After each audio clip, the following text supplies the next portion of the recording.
dem Graus. Sehr fix verdammt, er muss in die Stadt und dort zum Amt. Zement, Auto, Hobby, no near Meng. Dann ab in die Bahn, sonst wird Mast eng. Mit Hut und Stock macht er sich auf.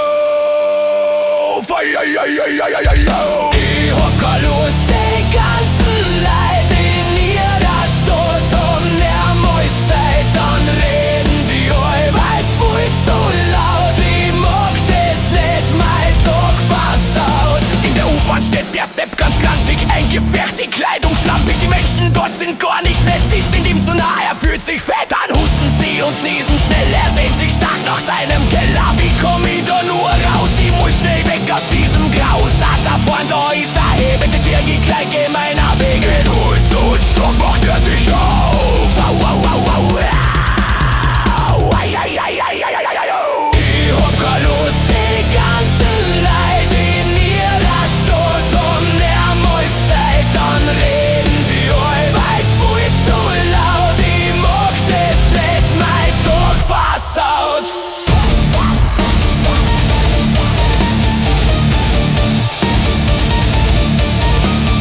Doch der Sepp kommt nicht zum Hebel, es ist zu voll, er wie im Nebel. Ein Geistesblitz ihn nun ereilt, er mit nem Trick die Menge teilt. Er langsam hebt er seine Arme, sofort strömt kernig Sepp. Es duft nach Nudelsuppe und Banane, verschafft dem Sepp die nötige Luft und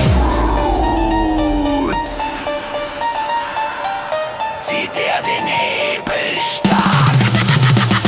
Er freut sich sehr, ganze Bahn kommt mit Geschrei und 16 fahren zum Stehen und der Sepp geschwind ins Dunkle geht schnell wie der Wind. Mit Hut und Stock macht er sich auf.